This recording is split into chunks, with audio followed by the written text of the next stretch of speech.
Peoples world की पहली कड़ी में आप सभी का स्वागत है। आज की कड़ी में हम बात करने वाले हैं रशिया और यूक्रेन के मध्य चल रहे युद्ध की। क्या ये युद्ध असल में एक बहुत बड़ा निर्णायक बिंदु है जो पूरे विश्व के जियोपॉलिटिक्स को बदलने की ओर इशारा कर रहा है? क्या ये उन क्लैशेस की शुरुआत है जहाँ से हम अभी तक जिस तरह का एक यूनिपोलर वर्ल्ड देखते आ रहे हैं वो बदलने वाला है? अगर ये युद्ध आगे चलता है तो हमारे जैसे विकासशील देशों के लिए और पूरी दुनिया के लिए और ख़ास तौर पे आम लोगों के लिए इसके क्या मायने होंगे, उन पर इसके क्या प्रभाव पड़ सकते हैं? ये सभी प्रश्न हैं जिनको हम आज की परिचर्चा में समझने की कोशिश करेंगे। और आज की इस डिस्कशन में हमारे साथ शामिल होने वाले हैं professor Vijendra Upadhyay. Professor Vijendra Upadhyay IIT New Delhi में इकोनॉमिक्स के प्रोफेसर रहे हैं और जियोपॉलिटिक्स में आपकी विशेष रुचि रही है। इस पर आप लगातार लिखते रहे हैं, कई पत्र पत्रिकाओं में आपके लेख इन मुद्दों पर छपते रहे हैं। वर्तमान में प्रोफेसर विजेंद्र उपाध्याय आईआईटी न्यू दिल्ली में एडजंक्ट प्रोफेसर हैं और आईएसएस न्यू दिल्ली में एसके दुबे चेयर प्रोफेसर हैं। तो चलिए अब हम चर्चा की ओर आगे बढ़ते हैं और बातचीत शुरू करते हैं प्रोफेसर विजेंद्र उपाध्याय से।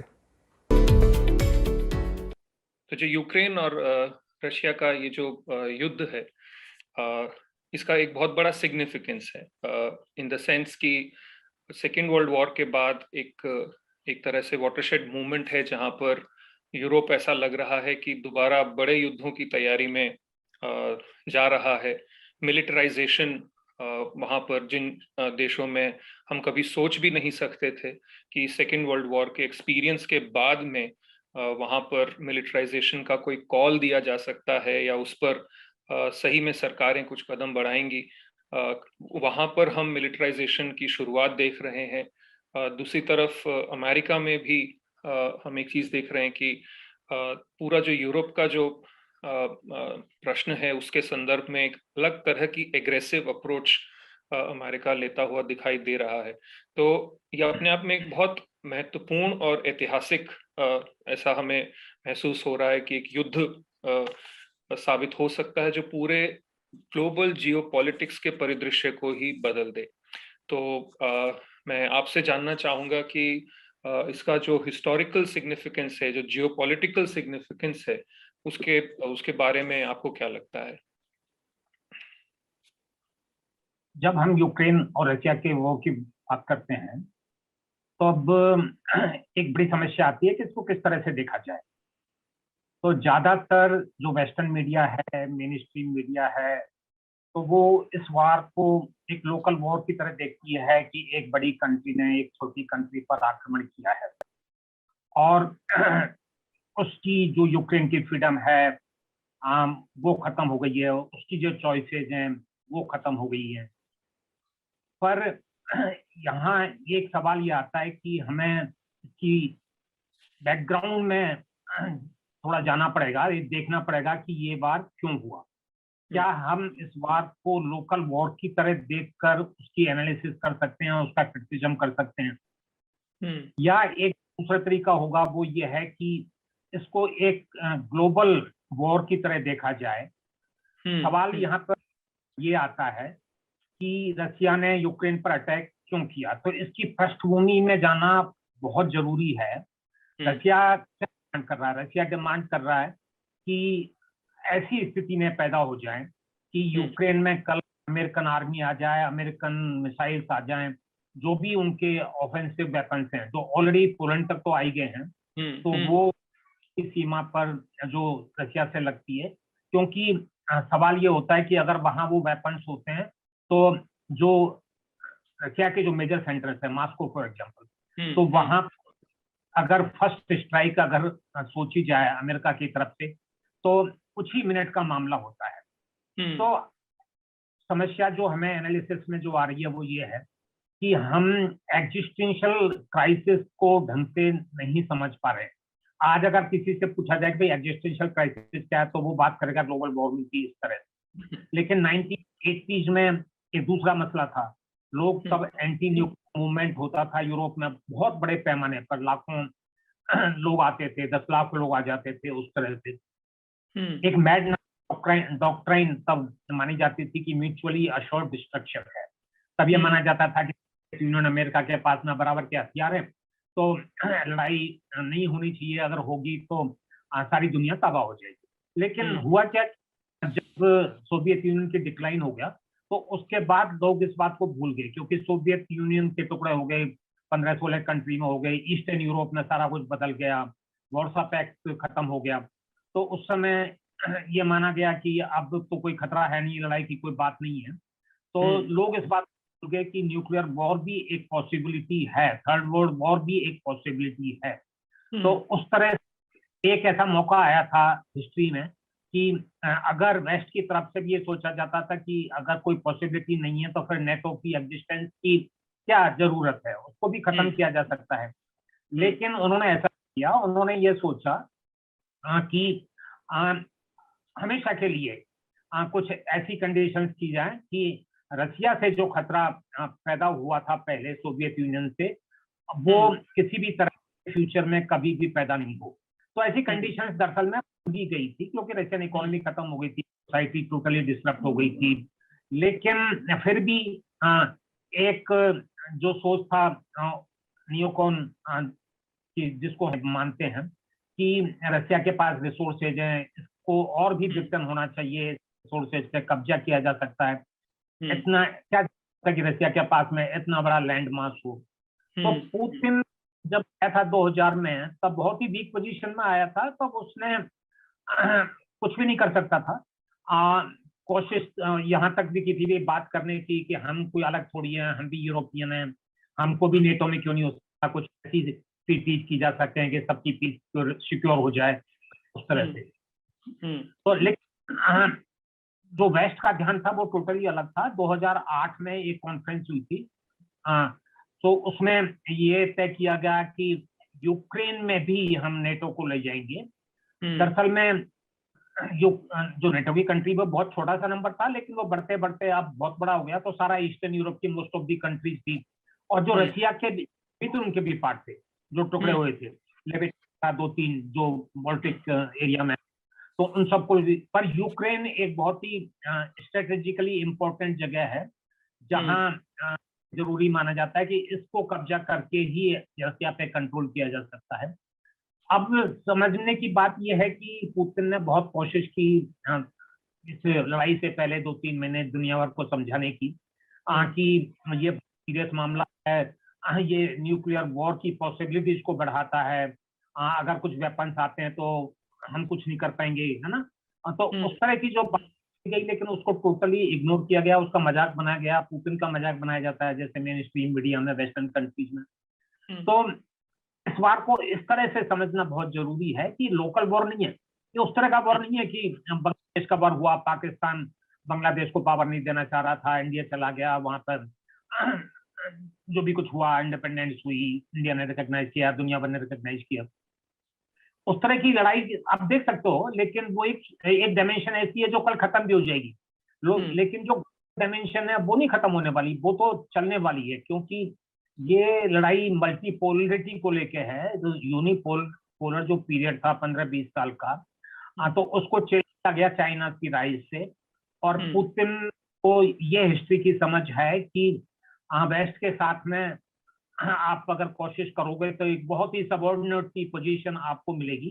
तो अगर रशिया की इंटीग्रिटी, सॉवरेंटी, अगर इसकी अगर बात की जाए तो वेस्ट के साथ समझौते से वो गारंटी नहीं मिलती है। तो उसी तरह से उसने चाइना की तरफ रुख किया, और चाइना चूंकि मेजर इकोनॉमिक पावर है और टेक्नोलॉजी पावर भी है आज की तारीख में, हालांकि उनकी मिलिट्री पावर तगड़ी नहीं है। तो एक जो ये कॉम्बिनेशन सा बना, जानबूझ के उन लोगों ने ये बात रखी सामने, और समझ में आई उनके कि उनकी यूनिटी के बिना यूनिपोलरिटी को चैलेंज नहीं किया जा सकता। चाइना मल्टीपोलरिटी की कंडीशन तो क्रिएट करता है, यूनिपोलरिटी के खिलाफ एक कंडीशन तो क्रिएट करता है, लेकिन अपने आप में सस्टेन नहीं कर पाता, क्योंकि अल्टीमेटली अमेरिका चाइना का मिलिट्री में मुकाबला नहीं है। अगर हम एटॉमिक वेपन्स को अगर करें, 300 वेपन होंगे, उनके पास 6000 हैं, और जो टेक्नोलॉजी का हाई लेवल है।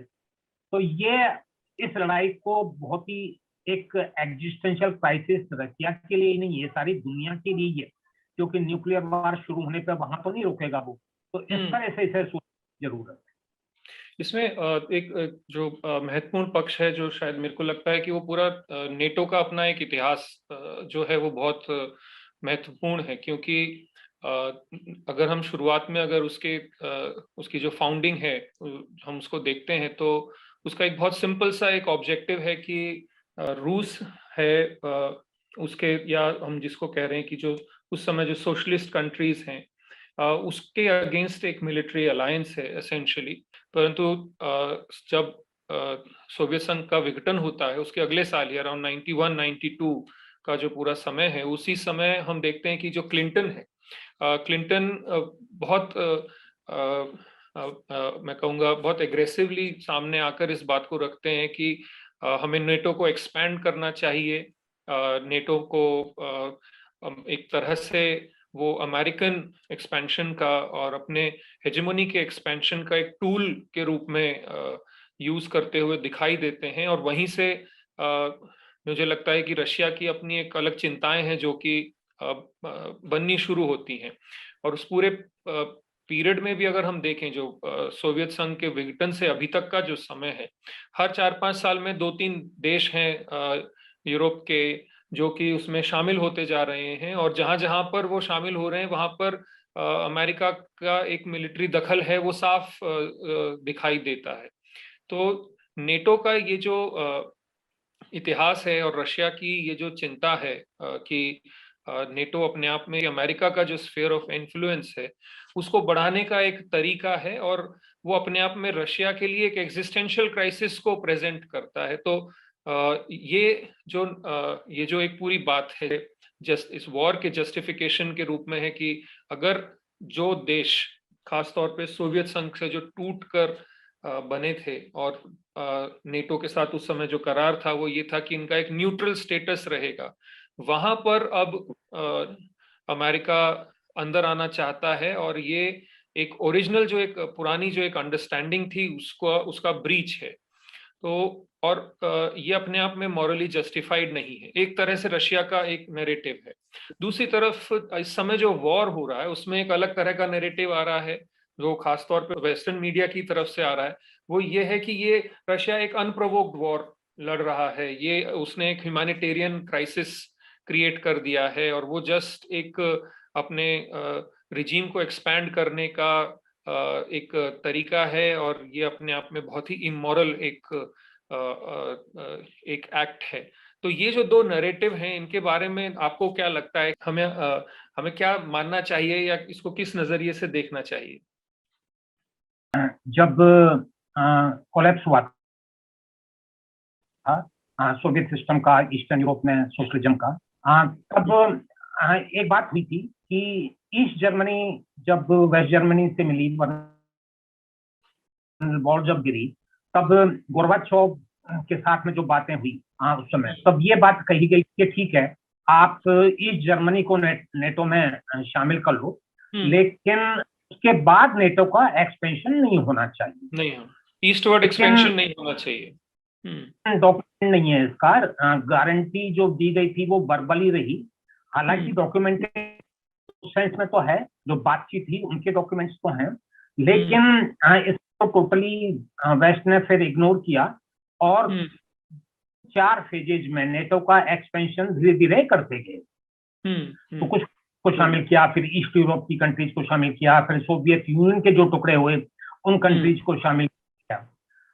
इसके साथ और भी कुछ बातें हमें देखने की बात है कि जब ट्रंप की सरकार आई, तब ट्रंप के बारे में एक बात तो है कि ठीक है उसने जो बहुत सारे वॉर अमेरिका के चल रहे थे उनको बहुत ज्यादा बढ़ाया नहीं, कंटिन्यूटी तो रही, उसमें उसका पोजीशन भी बहुत था, वो वाली बात थी। लेकिन ट्रंप ने कुछ खास बातें की हैं कि जो भी ट्रीटी 1980 के दशक में जो बनी थी, जो ये मान के चली थी कि मैड डॉक्ट्राइन है, हम लड़ाई की स्थिति नहीं पैदा कर सकते, तो जैसे एक INF ट्रीटी होती है, इंटरमीडिएट न्यूक्लियर मिसाइल्स की ट्रीटी थी, वो शॉर्ट रेंज में नहीं लगाए जाएं उस तरह के मिसाइल्स, उससे बातें हुए।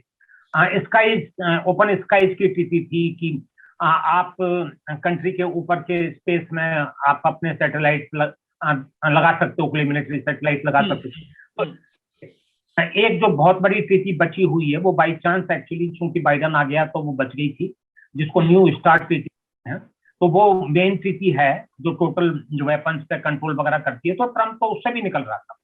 तो इस तरह से कहना कि ये प्रोवोकेशन नहीं है, ये बहुत ही तरह का समझ होगी। प्रोवोकेशन तो बार बार एक्चुअली नेटो का जो ईस्टवर्ड एक्सपेंशन था वो कंटिन्यू ट्रीटी से वापस होना वो चल रहा था। अब प्रॉब्लम ये आ रही है कि लोग इस बात पर ध्यान ही नहीं दे रहे हैं कि भाई ये भी कोई क्राइसिस है क्या, इससे भी कोई खतरा होता है। लोग इस बात को भूल गए कि न्यूक्लियर वॉर भी हो सकता है, क्या थर्ड वॉर भी हो सकती है।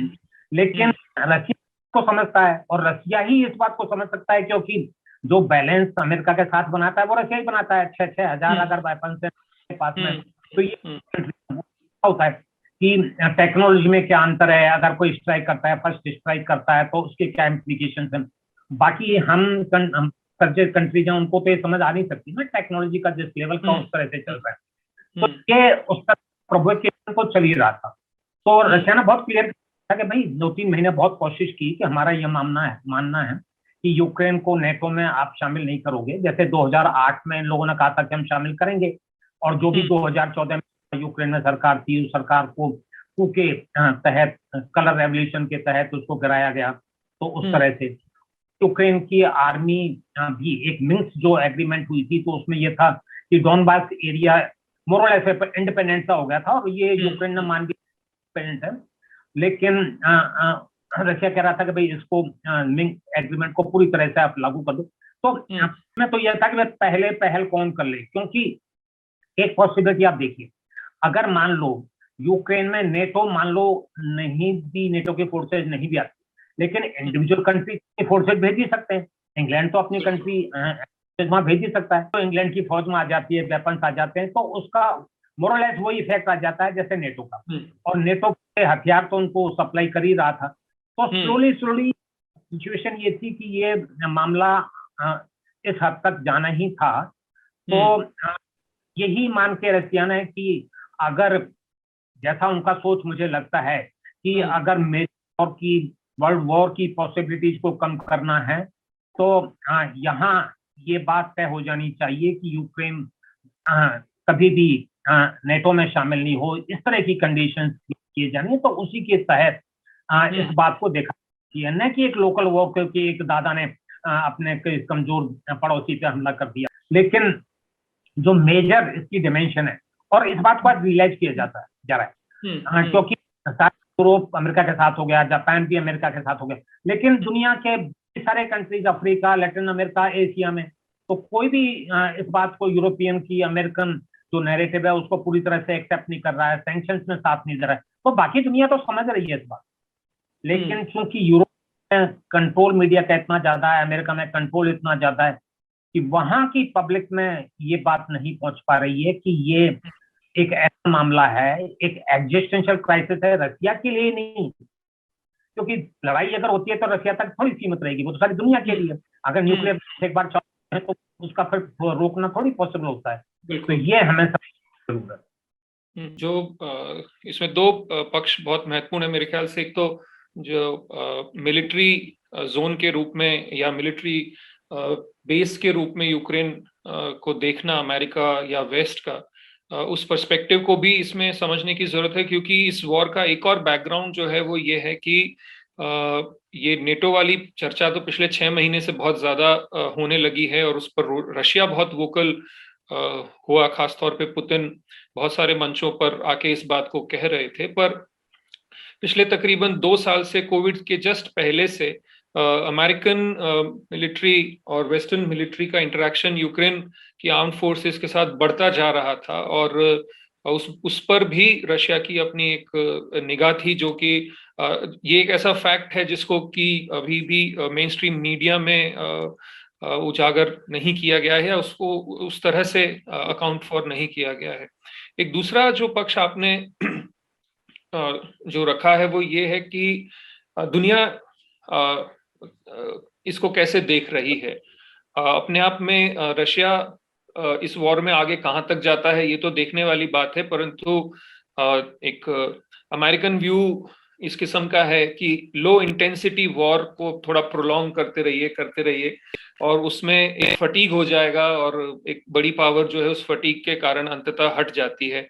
इसका खुद का अमेरिका का अभी एक लेटेस्ट अफगानिस्तान का एक्सपीरियंस भी है, जहां पर उन्हें वहां से पीछे हटना पड़ा है एक बहुत लंबे समय के बाद। और वो हो सकता है उस पॉइंट ऑफ व्यू से वेस्ट इसको देख रहा हो, पर वेस्ट ऐसा लगता है दो चीजें वहां पर दिखाई देती हैं। एक तो कि अभी कुछ एक दो कंट्री, हंगरी वगैरह को हम छोड़ दें तो ऐसा लगता है जैसे यूरोप जो है वो इस पर एक मत है कि हमें रशिया को जो है वो दबाना है या उसे कुचलना है। दूसरा, जैसे जर्मनी जैसे देश हैं जहां पर सेकेंड वर्ल्ड वॉर के बाद हमने कभी सोचा भी नहीं था कि वो बहुत एग्रेसिव रूप में आर्मामेंट या मिलिटराइजेशन की तरफ बढ़ेंगे, वहां पर बहुत बड़ा बजट एलोकेशन हुआ है और जनरली यूरोप में युद्ध की तैयारियों के जैसे बजट एलोकेशन हो रहे हैं और उस किस्म की बातचीत की शुरुआत हमें दिखाई देती है। तो ये जो एक दो बड़े यूरोप में डेवलपमेंट हुए हैं जहां पे एक ऐसा लगता है कि जैसे कोई एक मत है और किसी एक बड़ी लड़ाई की वो तैयारी कर रहे हैं, जो कि अपने आप में बहुत डराने वाला है। परंतु जो आपने दूसरी एक बात कही कि दुनिया बहुत बड़ी है और उसमें बहुत सारे देश हैं, उनका एक बहुत डिफरेंट व्यू है इस पर। उस पे मैं चाहूंगा कि थोड़ा सा आप उसका थोड़ा सा और खुलासा करें। और दूसरा कि ये जो यूरोप में इस समय जो एक यूनिटी सी जो दिखाई देती है, क्या ये सही में उस किस्म की यूनिटी है, या कि ये आपको क्या लगता है ये बनी रहेगी अगर ये वॉर लंबा चलता है तो? एक बात मैं कहना चाहूंगा कि अचानक ये स्थिति कैसे पैदा हुई। ये स्थिति अचानक पैदा नहीं हुई, इसको करीब एक साल लगा। जब ट्रंप इलेक्शन हार गया था, लेकिन अमेरिकन सिस्टम ऐसा होता है कि हारने और नए प्रेसिडेंट जब टेक ओवर करता है तो उसमें कुछ महीने का गैप होता है। ये सिचुएशन ट्रंप के उस पीरियड से ही चालू हो गई थी। एक तरह का हम कहते हैं एक पैनिक स्टार्ट हो गया था वेस्टर्न नेशंस में, खासतौर से अमेरिका में। ट्रंप जब शुरू किया था तो उसने क्या किया था, ट्रेड वॉर चालू किया था। ऊपर ट्रेड टैरिफ बढ़ाना, ये करना, रेस्ट्रिक्शंस लगाना। वो एक अलग बात है। लेकिन जब नियोकॉन, जिसको हम मानते हैं कि सेंटर लेफ्ट या सेंटर राइट मिलके जो कॉम्बिनेशन बनाते हैं, जो वॉर को बहुत अहमियत देते हैं, उनको लगा कि ये ट्रेड वॉर से तो कुछ नहीं हो रहा, तो कुछ करना पड़ेगा। तो ट्रंप के लास्ट के 2-3 महीने से लेके और बाइडेन के आने के पीरियड में अचानक ही हम देखते हैं कि एक पैनिक, एक हिस्टेरिया पैदा होता है। वेस्ट में एक ऐसी सोच पैदा होती है कि डू और डाई वाली कंडीशन आ जाती है कि अब तो करो या मरो, ये वाली बात है। तो ये तो एक चांस बात है कि ये लड़ाई यूक्रेन में हुई। कोशिशें ताइवान में भी की जा रही थी।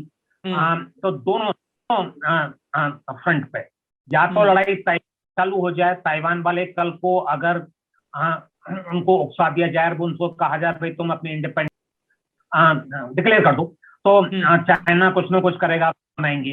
तो ये वहां भी हो सकता था और यूक्रेन में भी। अब यूक्रेन वालों ने ये बात ले ली, मान ली कि ठीक है हम करते हैं लड़ाई, शुरुआत हम आगे आते हैं, हम करेंगे। तो इस तरह का, तो ये बात ऐसी है जिसकी समझ चाइना और उसको दोनों है। क्योंकि ऐसा नहीं है कि ये यूक्रेन में लड़ाई कोई जरूरी थी, ये ताइवान में भी हो सकती थी। तो आइदर वे अभी होती तो उसका मुकाबला दोनों मिलके ही कर सकते हैं, अकेले नहीं कर सकते हैं। तो बेसिकली हमें देखना चाहिए कि जो चाइना का जो राइज हुआ है उससे जो कंडीशन पैदा हुई है, एक हेजेमनी को जो चैलेंज आया है, तो शुरू में तो ट्रंप ने सोचा भाई ठीक है इन पर ट्रेड कंडीशंस लगा दो, रेस्ट्रिक्शंस लगा लो और कर लेंगे। बिजनेसमैन था वो, सोचा कि थोड़ा नुकसान होगा तो ये लोग मान जाएंगे। लेकिन ये ऐसी बात नहीं है। एक एक्चुअली एक फेज है दुनिया में, 20-30 साल का एक फेज है जहां चाइना राइज कर रहा है, इकोनॉमिकली राइज हो गया, लेकिन फाइनेंशियल सिचुएशन में है या इंफॉर्मेशन वॉर में है या मिलिट्री वॉर में है या नेवी में है, अभी उतना आगे नहीं है। लेकिन जब रूस और चाइना मिल जाते हैं तो वो बहुत सारी कमियां जो हैं वो एक्चुअली चाइना की वो पूरी हो जाती है। तो एक इस बात बहुत अच्छी तरह से समझना है कि यहाँ जो यूनिटी की बात है चाइना रशिया की, वो एक बहुत ही बेसिक यूनिटी है। क्योंकि मल्टीपोलरिटी की कंडीशन तो चाइना पैदा करता है लेकिन सस्टेन नहीं कर पाता। सस्टेन वो जब भी होती है जब उसको थोड़ा बहुत हो जाता है ये गारंटी, कि भाई कल अचानक मान लो कुछ हमला हो जाए, कल सराउंडिंग नेवी मान लो कुछ करने लग जाए, तो कम से कम किसका साथ वो एक्सपेक्ट कर सकते हैं। तो वहां रशिया सामने आता है। यही बात रशिया के साथ लागू होती है कि रशिया अगर मान लो हम ये माने कि मेन एम तो वेस्टर्न कैपिटलिज्म का, हेजेमनी का चाइना है, क्योंकि खतरा तो अल्टीमेटली लॉन्ग रन में चाइना से ही है, पर उनको ये लगता है कि चाइना को टैकल करने के लिए पहले जरूरी है कि रशिया को पहले डिस्ट्रॉय किया जाए, वीक किया जाए। जैसे इनकी बात आ रही है ना, ओपनली कहा जा रहा है कि हमारा एम तो रशिया को वीक करना है, इकोनॉमिकली हर का वीक कर दें कि उसकी कोई ताकत ना बचे। तो ये एक इस तरह की बात है जिसको समझना बहुत जरूरी है।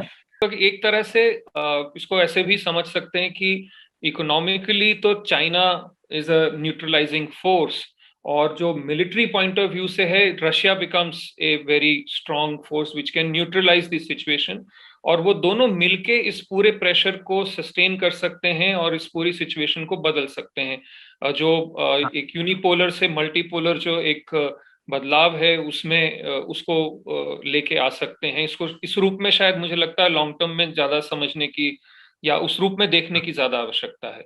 एक बात और है कि रशिया चाइना की जब हम बात कर रहे हैं तो हम कुछ और सेंट्रल एशिया की कंट्रीज को भी देखें तो ये सारा बड़ा बहुत ब्लॉक बनता है एक तरह से, और वो एक तरह से सेल्फ सफिशिएंट है बहुत सारे मामलों में, energy, food, technology, consumer goods production, so on.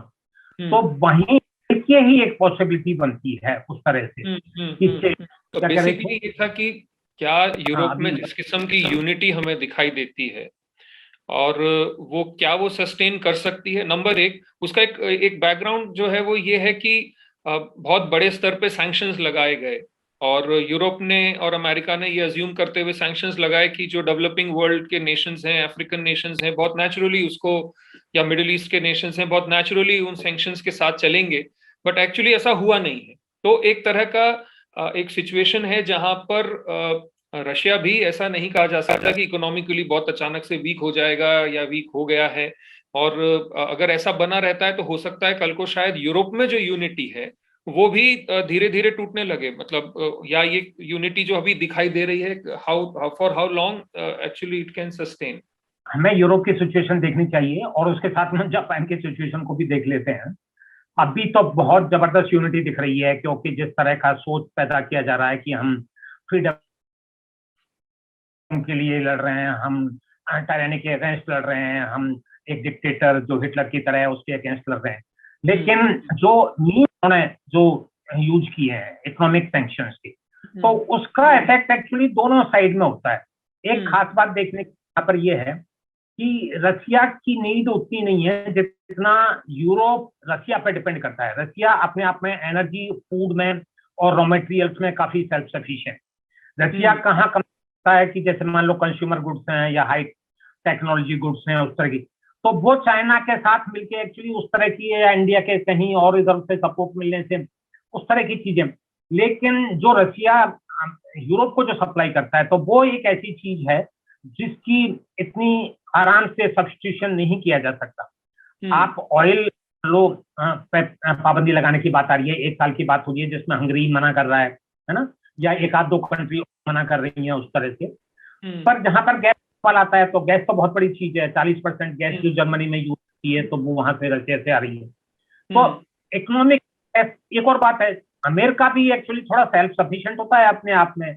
ज्यादातर चीजें पास में, एनर्जी रिसोर्सेज, फूड रिसोर्सेज, उस तरह की चीजें होती है। हालांकि आजकल जो भी इंडस्ट्रियलाइजेशन हुआ है तो वो इंडस्ट्रीज में जो बेसिक कंज्यूमर गुड्स है वो नहीं पैदा कर पाता।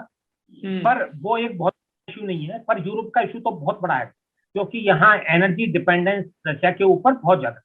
तो यहाँ ये आ रही है सामने कि अमेरिका एक्चुअली यूरोप और जापान को सैक्रिफाइस करने के लिए भी तैयार है, उनकी इकोनॉमिक सिक्योरिटी को सैक्रिफाइस करने के लिए तैयार है। और खास बात यह है कि भाई यूरोपियन इस बात को एक्सेप्ट कर रहे हैं। लेकिन अब ये यूरोप कितनी बनेगी, अब हम ऑलरेडी देख रहे हैं इन्फ्लेशन की जो कंडीशन है वो चारों तरफ से एक्चुअली बहुत ही ज्यादा खतरनाक सी हो रही है।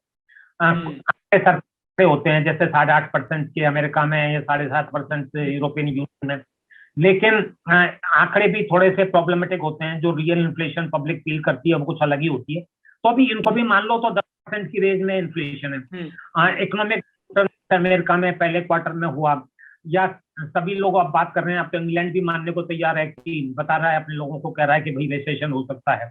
तो जब कंडीशंस कुछ महीनों में जब इस तरह से सामने आई, इन्फ्लेशन की प्रॉब्लम और साथ में डिस्ट्रप्शन, अगर पावर का डिस्ट्रप्शन है, अगर एनर्जी का डिस्ट्रप्शन होता है, तो जर्मनी में बहुत बड़ा डिस्ट्रप्शन होने वाली बात है। और फूड पे इंपोर्ट पे जो होती है, तो फूड प्राइसेस की क्या बात होती है। तो ये यूनिटी कब तक रहेगी? अगर एक बात पर हम कुछ देखना चाहें, अभी हाल में 2-3 इलेक्शन हुए, एक तो जैसे हंगरी में हुआ, सर्बी में हुआ, तो दोनों जगह हमने देखा था कि एक्चुअली जो फोर्सेज जो इस यूनिटी की बात सपोर्ट कर रहे थे, वो तो हार ही बात है ना। तो हंगरी तो एक्चुअली वो आदमी जीता जो इस बात को बहुत तेजी से अपोज कर रहा है।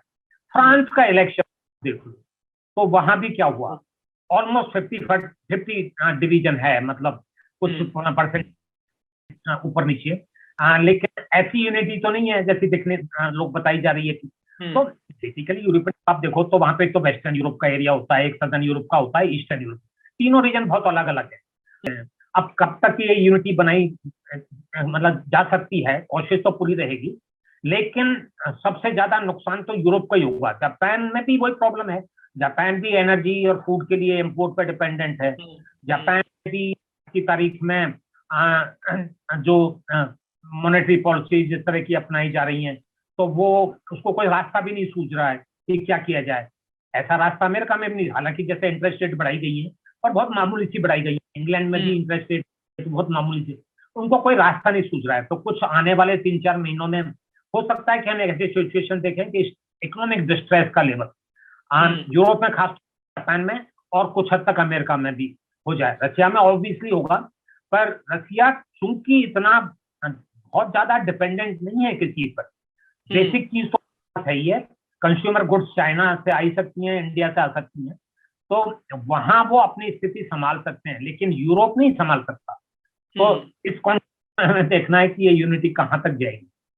और दूसरा जो बात थी कि जब रशिया पे इकोनॉमिक सैंक्शंस लगाए गए, तो ये अज्यूम किया जा रहा था कि ये जो इकोनॉमिक सैंक्शंस हैं, इनसे इसका तुरंत एक ऐसा प्रभाव रशिया पर होगा कि एक बहुत इमीडिएट डाउनफॉल रशिया उसमें चला जाएगा, परंतु ऐसा हुआ नहीं है। और उसका दूसरा पक्ष ये है कि बहुत सारे एशियन कंट्रीज हैं, या मिडिल ईस्टर्न और अफ्रीकन कंट्रीज हैं, लैटिन अमेरिकन कंट्रीज हैं, जिनकी उनका जो व्यू है उसको मेन स्ट्रीम वेस्टर्न मीडिया में तो नहीं रखा जा रहा है, पर एक्चुअली उन कंट्रीज ने उन सैंक्शंस के अगेंस्ट वो गए हैं, नेटो और अमेरिकन सैंक्शंस के अगेंस्ट जाकर उन्होंने कहा है कि वो रूस के साथ अपने व्यापारिक संबंधों को बनाए रखेंगे। जब इसको अगर थोड़ा तफसील से अगर इसको समझने की कोशिश करें तो बहुत इंपॉर्टेंट टॉपिक है, और बहुत सारी चीजें इससे जुड़ी हुई हैं, क्योंकि जो लड़ाई हम देख रहे हैं तो वो 2-3 फ्रंट पे,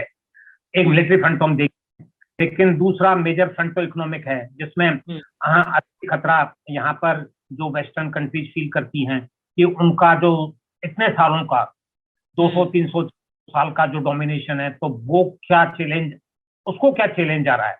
और उसका एक बहुत एलिमेंट होता है डॉलर हेजेमनी, जिसको हम बोलते हैं, जिसको हम रिजर्व करेंसी। तो ये एक ऐसा टॉपिक है जिस पर हम थोड़ा विस्तार से बात कर सकते हैं दूसरे वीडियो में, लेकिन एक बहुत मतलब इम्पोर्टेंट था इंडिकेटर एक्चुअली, जो कहा जा रहा था कि एकदम हम इतना सैंक्शंस का लेवल वो होगा कि रशिया इकोनॉमी, देखो कुछ दिनों में, वीक्स में आप देख लोगे कि वो कोलैप्स हो रही है, पब्लिक गई है, मॉल्स खाली हो गए हैं लोगों के पास में, फाइनेंशियल सिस्टम टोटली डिस्टर्ब हो गया है, पेमेंट नहीं हो पा रहे। ऐसा कुछ नहीं हुआ। 4 दिन कुछ दिन एक्चुअली डॉलर और रूबल की जो रेट होती है उस पर असर पड़ा। जब लड़ाई चालू हुई तो उस समय 79-80 रूबल का $1 था। तो कुछ दिनों बाद एक्चुअली वो दिखने लगा कि नहीं भाई प्रॉब्लम आ रही है, तो 155 रूबल का $1 हुआ। लेकिन अब कहाँ है सिचुएशन? अब वो एक्चुअली मतलब कभी 65 होता है, कभी 70 होता है, तो उसके बीच में चल रहा है। तो एक तरह से जो भी इन लोगों ने स्टेप्स लिए, रशिया ने जो काउंटर स्टेप्स लिए, खासतौर से वाली बात है कि जिसको भी तेल खरीदना है, गैस खरीदनी है, वो रूबल में पेमेंट करे, रूबल तुम कहीं से भी करो, क्योंकि बहुत इंपॉर्टेंट सी एक्चुअली ये थोड़ा डिस्कशन है।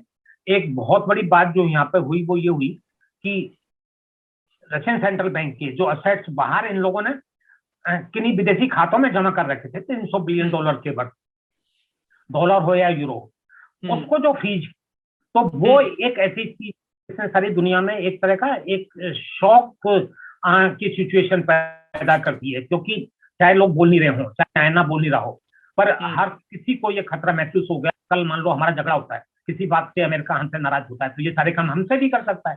तो ये कोई भी कंट्री हो सकती है, वो सऊदी अरबिया हो सकती है, वो इंडिया हो सकती है, कोई भी हो सकता है, ईरान और वेनेजुला, ये लोग तो पहले ही देख चुके हैं कि किस तरह से सैंक्शंस लगाई जाती है, उनको क्या इफेक्ट होता है। तो ये विस्तार से डिस्कस करने वाला टॉपिक है कि डॉलर की हेजोमनी को क्या होगा, डॉलर का ऑल्टरनेटिव है या पैरेलल सिस्टम पैदा होगा। लड़ाई का हो सकता है कि असली फ्रंट तो यही हो, है ना। देख रहे हैं मीडिया वॉर भी, इंफॉर्मेशन वॉर भी एक फ्रंट है, पर मेन आइडिया ये है कि रसिया को पूरी तरह से इकोनॉमिकली, सोशली इतना डैमेज कर दो वहां की सोसाइटी को कि वो खड़े होने की हालत में न हो। एक और मैं यहाँ बात चाहूंगा, जैसे मैंने पहले बताया था कि भाई ये सारी बातें कहाँ से आई, मल्टीपोलरिटी की कंडीशन कहाँ से, तो बेसिकली उसके पीछे अगर जाओगे तो चाइना का राइज ही एक ऐसा फैक्टर है जो यूनिपोलरिटी को चैलेंज देता है। पर जैसे मैंने कहा कि अकेला चाइना तो दे नहीं सकता, क्योंकि उसको तो आप चारों तरफ से घेर सकते हो, तो रसिया जब तक सामने नहीं आता तब तक वो सिक्योर भी फील नहीं कर सकता। हाँ, तो उस तरह से तो रसिया और चाइना का जो साथ में आना वो यूनिपोलरिटी को देता है, लेकिन क्या ये बाइपोलरिटी है, क्या हम दो गुटों में बट रहे हैं? तो यहाँ पर बाकी जो कंट्रीज, इंपॉर्टेंट कंट्रीज दुनिया में, तो उनका रोल आता है। तो जैसे मान लो की बात है, तो अब ये इंडिया जैसी कंट्री को सिक्योर करना पड़ेगा कि भाई ये बाइपोलरिटी तो नहीं पैदा हो रही, तो मल्टीपोलरिटी पैदा करनी है, तो उनको भी आना पड़ेगा सामने, तभी तो डिसीजन होगा ना पावर का ग्लोबल। कल को ब्राजील इलेक्शन होने वाला है, तो ब्राजील में क्या होता है तो उनको भी सोचना पड़ेगा। बहुत सारी कंट्री हैं, जैसे टर्की है, ईरान है, जैसे पाकिस्तान है, ये दूसरे लेवल की जो कंट्रीज होती है, मतलब टॉप बहुत बड़ी 5-6 कंट्रीज को अगर छोड़ दो तो उसके बाद तो इन कंट्रीज का रोल बहुत इंपॉर्टेंट हो जाता है कि अगर हमें बाइपोलरिटी से बचना, बाइपोलरिटी ऐसी कंडीशन है जिसको चाइना भी नहीं चाहेगा, क्योंकि बाइपोलरिटी से दुनिया उनको बहुत ज्यादा बर्डन आता है, कांस्टेंट चले जाता है। तो रशिया और चाइना हो सकता है कि चाहे कि बाइपोलरिटी से बचे, मल्टीपोलरिटी हो, और मल्टीपोलरिटी जब कोई तीसरा बोलेगा, चौथा बोलेगा, पांचवा बोलेगा तभी। तो यहाँ एक बहुत बड़ी समझने की बात है कि इंडिया जैसे अचानक एक्चुअली इंपॉर्टेंस उस तरह से ज्यादा हो जाती है कि उसका रोल डिसाइड करता है कि हम यूनिपोलरिटी, अमेरिका को अगर सपोर्ट करते हैं तो हम यूनिपोलरिटी फिर बनाने की कोशिश कर रहे हैं, और अगर हम दोनों में से एक करते हैं तो बाइपोलरिटी बनती है। या जो इस लेवल की जो कंट्रीज हैं, इंडिया उनमें आगे है, अगर वो थोड़ा इंडिपेंडेंस शो करें, ऑटोनॉमी शो करें, तो एक मल्टीपोलर वर्ल्ड बनता है, जो शायद मतलब एक ऐसी सिचुएशन हो जिसमें पावर का डिफिजन ग्लोबली हो पहली बार 500 साल के बाद में। मल्टीपोलरिटी पहले भी थी, लेकिन तो यूरोप की पावरों के बीच में। बिल्कुल। अब ये जो डिफिजन होगा वो दुनिया के सारे देशों में, सारी पॉपुलेशन में स्प्रेड हुआ, तो ये चीजें समझने वाली बात। तो इसमें दो चीजें हैं, उन पे थोड़ा सेपरेटली बात करूंगा, पर मतलब आपकी राय जानना चाहूंगा। उसमें एक इशू जो है वो ये है कि क्या ये जो पूरा वॉर है उसमें जैसा आपने कहा कि हो सकता है कि जो फंडामेंटल वॉर है वो एक इकोनॉमिक वॉर हो। बहुत सारे लोगों का ये मानना है कि ग्लोबलाइजेशन जिस किस्म से हो रहा था, ये जो और ग्लोबलाइजेशन का ये जो दौर है उसमें फाइनेंशियलाइजेशन जो of the economy and the global trade, उसका एक बहुत बड़ा, बहुत प्रमुख अंग है। वो जो पूरा प्रोसेस है वो डिसरप्ट हो चुका है, और जिस तरह के स्टेप्स अमेरिका और नेटो ने उठाए हैं, जहां पर उन्होंने जो ग्लोबल इंस्टीट्यूशंस हैं कैपिटलिज्म के, they have been used as an instrument of war. ये अपने आप में ग्लोबलाइजेशन का जो पूरा प्रोसेस है उसको धक्का पहुंचाता है, और ये बहुत ही क्रूशल मूवमेंट पे धक्का पहुंचा है जब रिसेशन बहुत बड़ा दुनिया ने देखा। फिर कोविड की वजह से एक बड़ा रिसेशन का समय है जो निकला है, उसमें ऑलमोस्ट डी इंडस्ट्रियलाइजेशन हुआ है, इकोनॉमी श्रिंक हुई है। उस समय ग्लोबलाइजेशन को इस तरह का धक्का पहुंचना हो सकता है कि वो आगे चलकर बहुत घातक हो और for global capitalism to grow further. तो इसके बारे में एक as an economist what is your take? Basically ये समझने वाली बात है कि जो सारा हम जिस फाइनेंशियल वर्ल्ड की हम जो बात करते हैं, तो वो खाली डॉलर की एग्जिस्टेंस पे ही जिंदा है। जो भी हम फाइनेंस की बात करते हैं, जो भी इंस्ट्रूमेंट्स होते हैं, तो एक बात समझने की है कि एक्चुअली अमेरिका का जिस तरह से हिस्टोरिकल डेवलपमेंट हुआ है और अमेरिका जिस सारी दुनिया के मामले में इन्वॉल्व रहा है, लड़ाइयों में भी, वियतनाम से लेके बाद में, तो अमेरिकन डॉलर की भी, और फिर ये पेट्रोल का खरीदना, पेट्रोल को डॉलर में उसका वैल्यूएशन होना वगैरह, तो डॉलर उस सेंस में दुनिया भर में फैला हुआ है। तो सारा जो फाइनेंशियल स्ट्रक्चर है उसका बेसिस भी डॉलर ही है।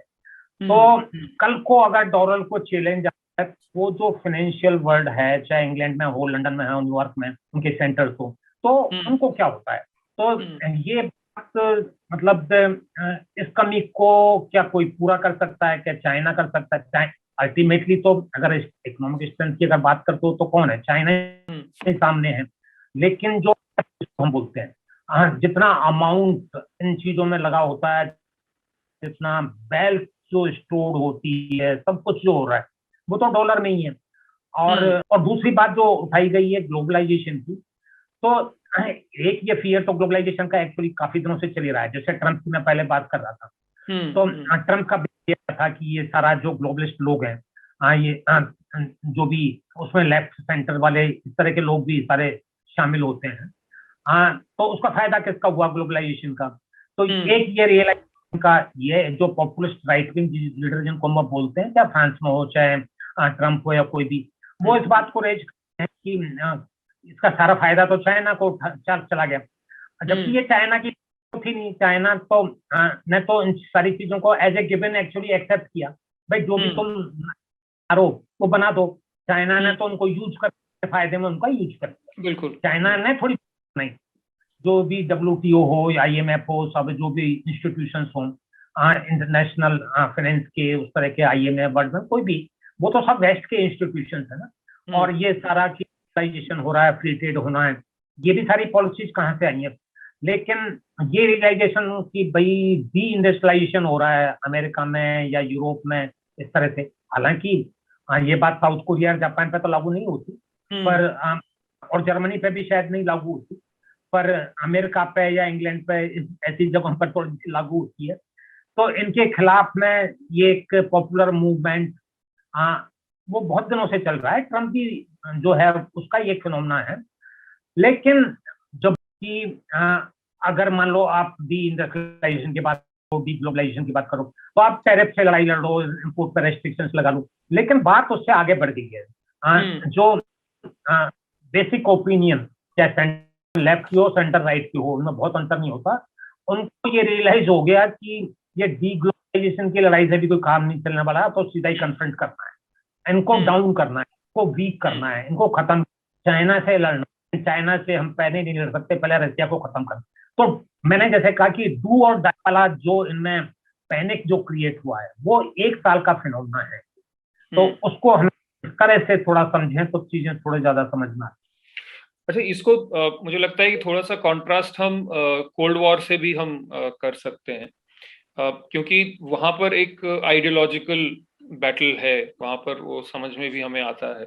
पर ये वो जो वॉर है, ये अपने आप में उस रूप में बहुत अलग है कि it is war with in the capitalists, जहाँ जिसका हमको एक बहुत स्पष्ट एक जो उदाहरण है वो इस रूप में दिखाई देता है, जिस तरह से जो सो कॉल्ड वो अमेरिकन सिस्टम में भी इस तरह के सो कॉल्ड ओलिगार्क्स हैं जो पूरे देश की नीति को तय करते हैं, चुनावों को फंड करते हैं, उनकी लॉबिंग बहुत स्ट्रांग है जो कि व्हाइट हाउस के अंदर तक घुसी हुई है। बट खैर उसको केवल रशिया के संदर्भ में ओलिगार्क्स हम कहते हैं, जो कि रशिया में जब कैपिटलिज्म बढ़ने लगा उस समय जिन लोगों को फायदा पहुंचाया गया, और पुतिन जिनके साथ आया, और फिर पुतिन ने कुछ लोगों को ज्यादा तरजीह दी, और एक ओलिगार्क्स के नाम से हम उनको उनका संबोधन करते हैं। बट तो इस समय रशियन ओलिगार्क्स जो हैं या जो इस तरह के प्रभुत्वशाली लोग हैं वो वेस्ट के अगेंस्ट हैं। एक तो ये भी एक बहुत अलग किस्म का फिनोमिना है कि अभी कैपिटलिज्म के विद इन एक किस्म का ये दोबारा से ये वॉर खड़ा हो रहा है।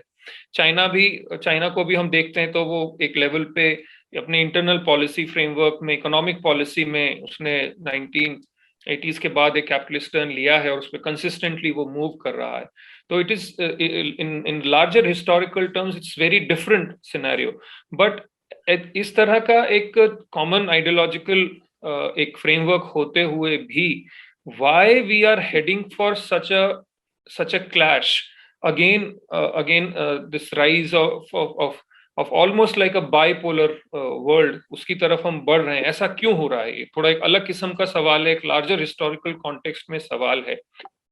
What is happening within global capitalism and why such a phenomena is occurring within global capitalism, or what are your thoughts in a very long term historical context? हाँ, ये भी बहुत इम्पोर्टेंट सा बात है एक्चुअली।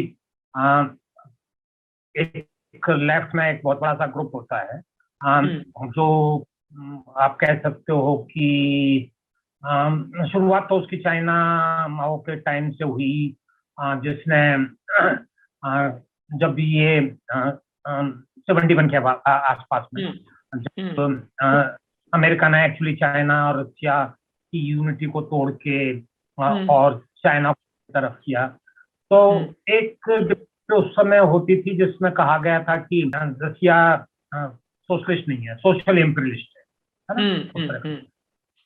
भी काफी कायम है बहुत सारा। तो वहां से एक लाइन ये आती है कि ये वॉर भी तो इंटर कैपिटलिस्ट वॉर है। जैसे हम मान लो सेकंड वॉर देखें तो वो क्या था भाई, इंटर वॉर। मैं एक्चुअली एक दूसरा यहाँ पर सोच रखता हूँ। मैं कहना चाहूंगा कि एक्चुअली हमें थोड़ा सा इन टर्म्स को थोड़ा सावधानी से यूज करना चाहिए। मैं इस टर्म इंपीरियलिज्म को पहले से थोड़ा सा क्लियरली कि वो क्या है, उसकी भूमिका क्या है, क्या ये इंटर कैपिटलिस्ट है या ये एक ऐसी लड़ाई है जो एंटी ग्लोबल इंपीरियलिज्म है। मेरा मानना है कि इंपीरियलिज्म आज भी वेस्टर्न इंपीरियलिज्म। जब हम इस लड़ाई को इंटर कैपिटलिस्ट लड़ाई में रिड्यूस कर देते हैं तो हम मानते हैं कि सभी इंपीरियलिस्ट हैं, इंडिया, चाइना, रशिया सभी तो हैं उस तरह से।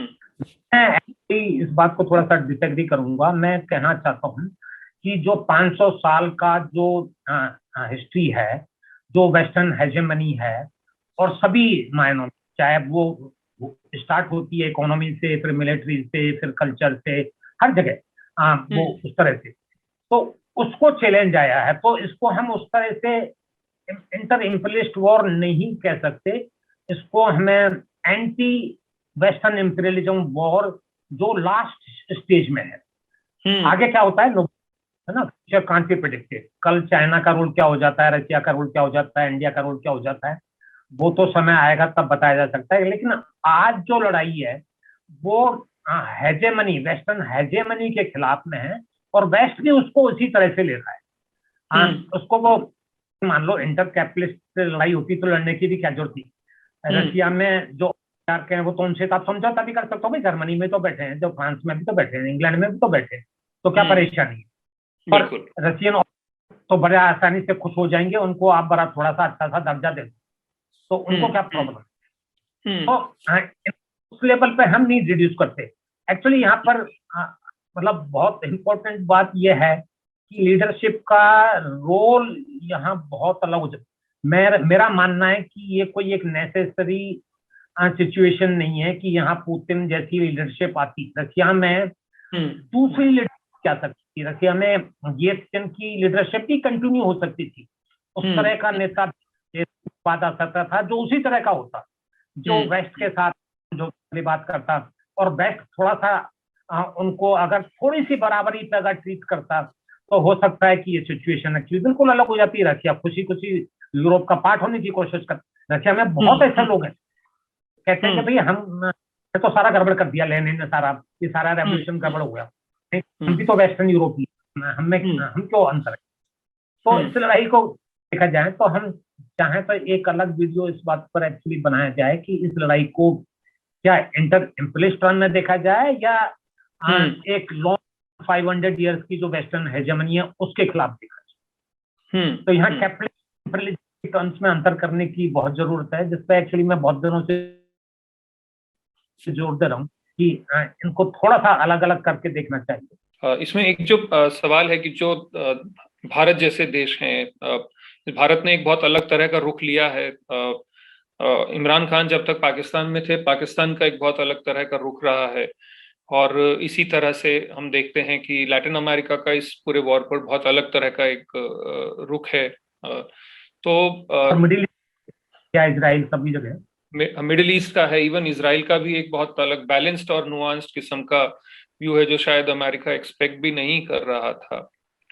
पर आप इसको क्या मान के चल रहे हैं कि ये वाला जो वॉर है, ये एक इस तरह के कॉन्फ्लिक्ट्स की एक शुरुआत है, जहां पर बेसिक जो अटेम्प्ट है वो वेस्टर्न हेजिमनी को चैलेंज करना है, और ये अपने आप में क्या ये एक लंबे कॉन्फ्लिक्ट्स की एक शुरुआत हो सकती है, जो जिसको हम अभी देख रहे हैं। So is this such a historical in a watershed movement, और it can prove something like that? ये जो वॉर है, जैसा मैंने कहा कि फ्यूचर को प्रिडिक्ट तो नहीं, अचानक भी कुछ भी हो सकता है हाँ? पर अगर मान लो हम इस बात को थोड़ा सा माने कि डिस्काउंट करें कि चलो न्यूक्लियर वॉर नहीं होता, ग्लोबल वॉर नहीं होता, तो ये जो लड़ाई है ये थोड़ी सी लंबी लड़ाई है, कम से कम 20-30 साल की लड़ाई है, जब तक एक इक्विलिब्रियम दोबारा सेट नहीं हो जाता। क्योंकि आज से वेस्ट अपनी पोजीशन को नहीं छोड़ेगा, नहीं जाने देगा, और जैसा कि जिस तरह से पूरी तरह से हमें देखने को मिल रहा है, एक बहुत बड़ा पैनिक है, हिस्टेरिया है, और जैसा मैं कह रहा हूँ कोई डू और डाई वाली सिचुएशन है। अब मान लो कि हम समहाउ न्यूक्लियर वॉर हम अवॉइड करते हैं, तो फिर लड़ाई बंद नहीं होगी, लड़ाई जारी रहेगी किसी न किसी फॉर्म में। अब वो रशिया से, चाइना से लेके दूसरी जगह पर कहीं भी उस तरह से, क्योंकि इक्विलिब्रियम नहीं आएगा, इक्विलिब्रियम बहुत पीरियड में ही आएगा, और आसानी से हम कह सकते हैं कि 20-30 साल हो सकता है कि ये लड़ाई इस तरह से ही चलती रहे किसी न किसी फॉर्म में। तो यही आशा करनी चाहिए। तो इसमें फिर बाकी देश जो हैं, लैटिन अमेरिका, अफ्रीका, एशिया के, उनका एक बात, अगर हम एक बात को अगर देखना चाहें कि रशिया भी जो भी एक्शन ले रहा है, तो वो भी एक्चुअली ग्लोबल ओपिनियन को ध्यान में लेकर ही चल रहा है। वो भी आज ऐसे नहीं उठा रहा है कि कल इंडिया उनका साथ छोड़ दे, टर्की उनका साथ छोड़ दे, चाइना तो फिर, लेकिन लड़ाई को किस हद तक बढ़ाना है कि नहीं बढ़ाना, वो एक फैक्टर उनके दिमाग में आज भी है। बिल्कुल। सिटीज पे कब्जा अपनी जबरदस्ती करोगे, बहुत लोग नहीं मरे हैं, तो ये सारा रखा जा रहा है इस बात का, ग्लोबल ओपिनियन का। मान लो कुछ ऐसी घटनाएं हो जाएं तो फिर आपका साथ लोग छोड़ देंगे, है ना, तो वो भी तो उनको ध्यान रखना है ना। तो ये भी डिमेंशन है इस वॉर। ये एक पूरा एक उसका मैं कहूंगा कि एक ग्लोबल कॉन्टेक्स्ट है जिसको हमने अभी डिस्कस किया है। मैं चाहूंगा कि इस पे भी आप थोड़ा सा कमेंट करें कि अगर ये वॉर लंबा खिंचता है, ये कॉन्फ्लिक्ट अगर लंबा चलता है, तो आम आदमी पर फ्यूचर में इसके क्या इम्पैक्ट हो सकते हैं, या क्या प्रभाव, खास तौर पे इकोनॉमिक तौर पे इसके क्या प्रभाव हैं जो कि हमें देखने को मिल सकते हैं? नहीं, इफेक्ट तो सभी जगह बहुत ही नेगेटिव होने वाला है। जैसा मैंने बताया कि यूरोप लोग जहाँ रिसेशन की कंडीशन आ रही है, इन्फ्लेशन एक बहुत इशू है, लेकिन यहाँ जो नई परिस्थिति पैदा हो रही है तो वो फूड को लेके हैं, फूड प्राइसेस को लेके हैं, क्योंकि यूरोप और चाहे बहुत सारी कंट्रीज को, लैटिन अमेरिका या हम मिडिल ईस्ट की या कुछ अफ्रीकन कंट्रीज में जो फूड की सप्लाई है एक्चुअली, तो उसका बहुत बड़ा सोर्स था यूक्रेन और रशिया ही था। तो ज्यादा बुरी तरह से डिस्टर्ब होने वाला है। हमारे यहाँ पे भी हम डिस्ट्रप्शन देखते हैं कि जो गर्मी जो पड़ी हमारे पिछले महीने में, तो उसके हमारे सारे एस्टिमेट जो वीट की पैदावार के हम बदल रहे हैं। हम 8-10 मिलियन टन हमारा जो एस्टिमेट था उससे कम पैदा होने वाला है। तो ये फूड क्राइसिस बहुत बड़ी बात हो रही है। और अगर हम एनर्जी के ट्रांसपोर्ट और इस तरह की चीजें के डिस्ट्रप्शन की बात करते हैं, तो वो एक अलग डिमेंशन है उस तरह से। तो कहने का मतलब है कि बहुत सी कंट्रीज एक्चुअली ऑलरेडी स्ट्रेस में आ चुकी हैं। जैसे हम साउथ एशिया में देख रहे हैं कि श्रीलंका देख लो, पाकिस्तान देख लो, नेपाल देख लो, यहाँ प्रॉब्लम है कि मैं पहले जो हमने डेटा देखा है 70% रेट ऑफ इन्फ्लेशन चल रही है। अभी यूरोप ईस्टर्न जो रशिया का पार्ट था कुछ कंट्री में, वहां पे 18-20% एक आध कंट्रीज में इन्फ्लेशन रेट पहुंच गई है। और ये इन्फ्लेशन जो प्रोजेक्शंस हैं वो यूरोप ले लो, अमेरिका ले लो, वहां अभी कोई कम होने के कोई आसार नहीं है। तो हालत तो बहुत खराब है।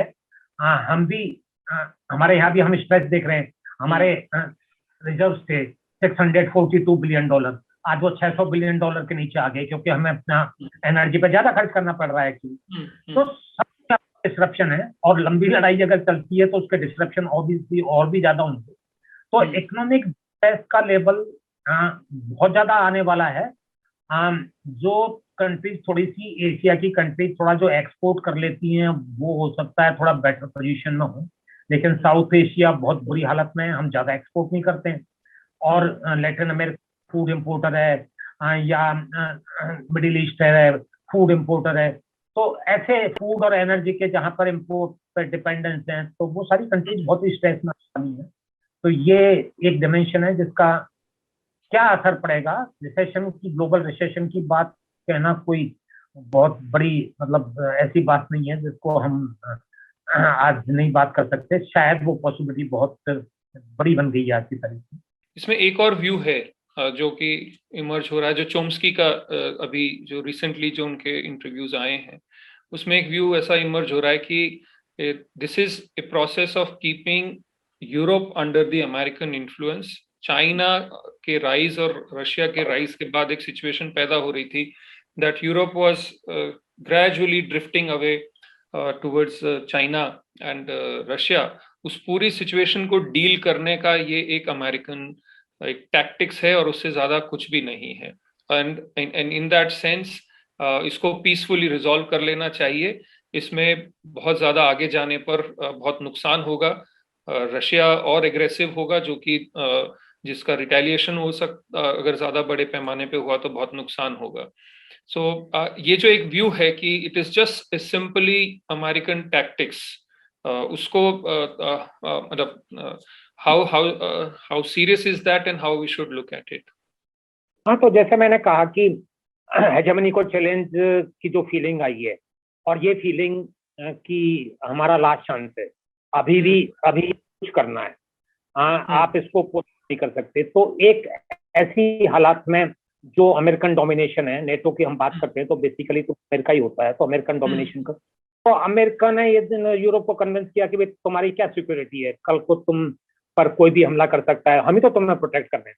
तो उस आर्ग्यूमेंट से वो दब गए हैं एक्चुअली। जर्मनी खासतौर से ज्यादा दब गया है इस आर्ग्यूमेंट से। और ये याद देते हैं कि तुम्हारे पास कौन सी सेना है, तुम्हारे पास न्यूक्लियर वेपन तो है नहीं है, और वो तो बनने के अभी भी नहीं, तो तुम कैसे डिफेंड करोगे? तो डिफेंड के लिए तो तुम हम पे ही रिलाई करोगे। तो यूरोप को, जापान को यही कहा जा रहा है कि हाँ, अगर हमें तुम्हें अमेरिका को ही डिफेंड करना है तो अमेरिका की बात माननी पड़ेगी। तो बेसिकली ये सारा मामला यूरोप और जापान को दबाने का ही है, क्योंकि अदरवाइज मान लो यूरोप और जापान इंटीग्रेशन के थ्रू, इकोनॉमिक इंटीग्रेशन के थ्रू चाइना की तरफ जाते हैं तो फिर अमेरिका अलग पड़ जाता है उस सेंस में, क्योंकि अमेरिका की इकोनॉमिक पावर अब उतनी नहीं रही जैसी पहले थी। बहुत सारी चीजों पर सप्लाई चेन पर डिपेंड करता है, छोटी चीजों के लिए इंडस्ट्रीज खत्म हो गई हैं। हेजेमनी है, पर जब इकोनॉमिक डिस्ट्रेस आएगा, जब दिक्कत आएंगी एनर्जी की, खाने पीने की, खासतौर से गरीब तबके पर, या जो माइग्रेशन वाली सिचुएशन है, अब 5-6 मिलियन एक्चुअली माइग्रेशन ऑलरेडी वहां से यूक्रेन से आ गया। और खास बात यह है कि इसमें विमेन अपने बच्चों को लेकर चली गई हैं एक्चुअली, उस तरह से आदमी को नहीं जाने दिया गया है। बहुत सारा यूरोप में अगर आप देखो पिछले कई मतलब 10-15 सालों में ये एंटी इमिग्रेशन सेंटीमेंट डेवलप हुआ था। 2015 में जब सीरिया वगैरह से रेफ्यूजीज आए थे तो उनका नंबर बहुत ज्यादा नहीं था, वो ज्यादातर जर्मनी में चले गए थे। लेकिन सारे यूरोप में ये इस तरह का एंटी एक्चुअली इमिग्रेशन जो फार राइट मूवमेंट हम जिसको बोलते हैं उस तरह का वो पैदा हुआ। अब क्या हुआ? अब तो 5-6 मिलियन एक्चुअली 1-2 महीने में ही आ गया है। अब क्यों नहीं बोल रहे आप, है ना? और कैसे करोगे उसको? अब आपसे पास में कौन से मीन्स ऐसे आ गए कि क्या करोगे? तो ने, लेकिन अमेरिका ने यूरोप और जापान को यही मतलब कह के दबा लिया है कि तुम्हारी सुरक्षा तो हम ही तो कर रहे हैं और तो कोई करेगा नहीं, और तुम हमारा साथ नहीं देते हो तो फिर तुम्हारा क्या फ्यूचर है? अब वो एक आर्ग्यूमेंट है जो अभी तो चल रहा है, लेकिन कितना लंबा चलेगा, क्या चलेगा, है ना? एक्चुअल स्ट्रेस आएगा तब यूनिटी बनी रहती है नहीं रहती है, ये देखने वाली बात है। चलिए, तो इसके कई डायमेंशंस, खासतौर पे larger global and historical dimensions पे हमने एक शुरुआती बातचीत की है, और जैसा कि इस डिस्कशन में निकल कर आया कि ये एक अपने आप में एक अलग हिस्टोरिकल सिचुएशन या एक ऐसा मूवमेंट, डिफाइनिंग मूवमेंट हो सकता है जो कि जियोपॉलिटिक्स को हमेशा के लिए बदल दे, और ये एक तरह से एक बहुत पुरानी वेस्टर्न इंपेरियलिस्ट के रिजीम्स के अगेंस्ट एक किस्म के स्ट्रगल का कल्मिनेशन भी, कल्मिनेटिंग पॉइंट भी हो सकता है, उसकी शुरुआत भी हो सकती है। ये मुझे लगता है बहुत महत्वपूर्ण पक्ष हैं इस वॉर को लेकर। और दूसरी बात कि हमें इसके जो अन्य पक्ष हैं, जो बेसिकली ग्लोबल कैपिटलिज्म को ये किस तरह प्रभावित करता है, हो सकता है उसको ये बड़े स्तर पर चेंज कर दे, पैरेलल सिस्टम्स खड़े होने की तरफ हो सकता है चीजें बढ़ जाएं, और डॉलर और उसकी हेजिमनी एंड जो ग्लोबल ट्रेड की जो आज जो सिचुएशन है उसको बहुत फंडामेंटली एक आने वाले कुछ दशकों में अगर ये सिचुएशन बनी रहती है, ये रेजिस्टेंस इस किस्म का बना रहता है, तो उसमें भी बहुत अलग तरह के शॉक वेव्स एंड हमें बदलाव देखने को मिलेंगे। तो ये, और उस पर हम मुझे लगता है कि हम और अगली बार जब हम बात करेंगे तो हम और तफसील से बात करेंगे और उसको और खोल के देख सकते हैं। तो बहुत बहुत धन्यवाद आपका आज की इस चर्चा के लिए। इसमें बहुत सारे डायमेंशंस हैं जो कि इसके पूरे महत्व को हमें समझने में मदद करते हैं, और अगली कड़ी में, अगली चर्चा में फिर आपसे मुलाकात होगी। तो बहुत बहुत धन्यवाद।